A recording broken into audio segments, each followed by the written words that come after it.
ఆవు పాలతో అభిషేకములట, ఆవు పాలతో అభిషేకములట, ఆవు పెరుగుతో అభిషేకములట, ఆవు పెరుగుతో అభిషేకములట, ఆపద్బాంధవున అభిషేకములట,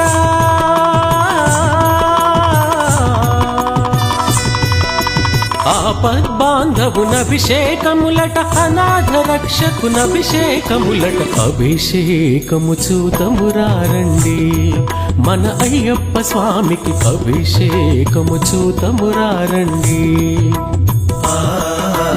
అభిషేకము చూతమురారండి, మన అయ్యప్ప స్వామికి అభిషేకము చూతమురారండి.